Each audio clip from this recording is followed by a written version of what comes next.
What was your visceral reaction when you heard Tomlin? I was proud of him.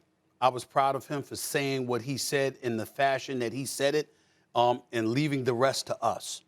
He emphatically did just knock down any assertions, any rumors, any allegations about him wanting to go to the college ranks. That's a plus. But then by asking the question that he asked about Andy Reid and Sean Payton, be very, very clear, he wasn't being disrespectful to them in any way. What he was doing was pointing out what we all know he was pointing out. There's a bunch of racist-ass people out there. And I'm not talking about the reporter that asked the question. That's not what I mean by that.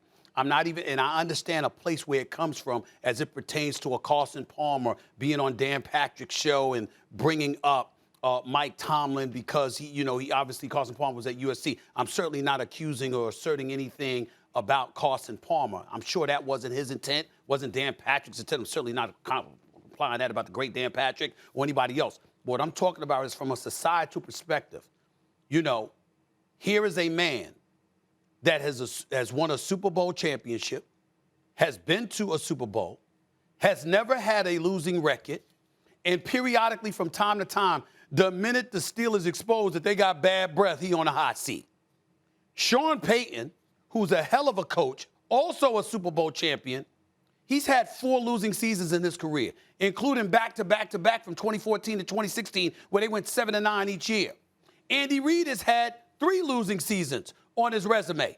Both of them have won less of a percentage of their football games, but Mike Tomlin is the one that he's either on the hot seat or, guess what? He might be looking to go to the college ranks because the Pittsburgh Steelers, their offense ain't what we anticipated it would be. They got to shore up the offensive line. They got to shore up their quarterback position and find a successor to Ben Roethlisberger. Their defense, even though it's big time, could be a little bit better. Because of that, you're going to ignore a resume? One of the things that I do when I sit here and I discuss these things and I talk about and people try to come at me, for example, because I'm going to personalize this. Yeah. I consistently bring up my resume. Get that off the screen, please. I want to be on camera for this. I specifically bring up my resume for a reason. Mm-hmm. You know why I bring up my resume, Wally, Swagoo?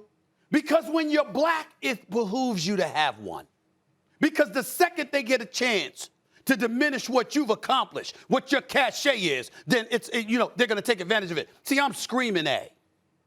I'm the guy with the loud voice. I project in a very demonstrative and a bombastic manner. And because of that, you get to ignore the fact that I did 3 internships before I started off as a high school writer at the New York Daily News, before I went to the Philadelphia Inquirer and got promoted 7 times, before I became the 21st African-American to be a general sports columnist in this nation's history. See, I'm just a loud mouth that shows up on Get Up, on First Take, and I lucked up because I raised my voice right here. People want to forget that I was a journalist for 25 years and that I earned the right to be in this seat. They want to do that. Black people go through all this stuff all the damn time. And this is just the latest example because what Mike Tomlin is saying, Swagoo, I have a resume.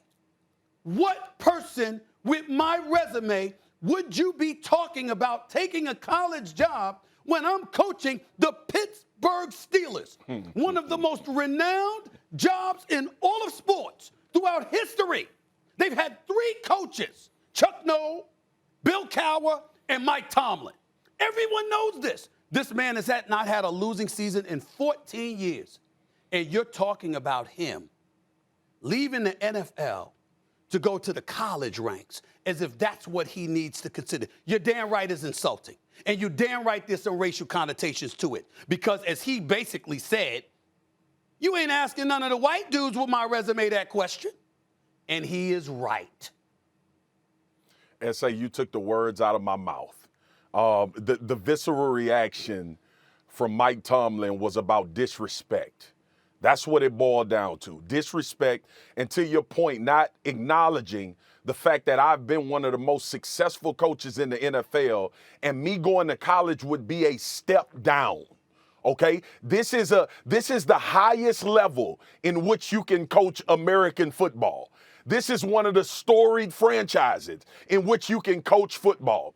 And for as much as you and I have sat on television and talked about how hard it is for African Americans, black head coaches to get jobs and opportunities in this league, the one that has had a tremendous amount of success, the one that is a Super Bowl champion, the one is that is going to be, here's the point, S.A., he's going to the Hall of Fame. As an NFL head coach, and you disrespect this man by asking him if he's going to take a college job. That's what this is about. And to your point, Mike Tomlin pointed out Andy Reid and Sean Payton, because see, when you say things like that, people get it misconstrued. They think you're attacking Andy Reid and Sean Payton. Not at all. They think you attack. So because what's going to happen after this is that they are going, everybody that don't like Stephen A is going to focus on the fact that you brought race into the conversation. Sure. And dismiss the fact that that is exactly why Mike Tomlin said what he said.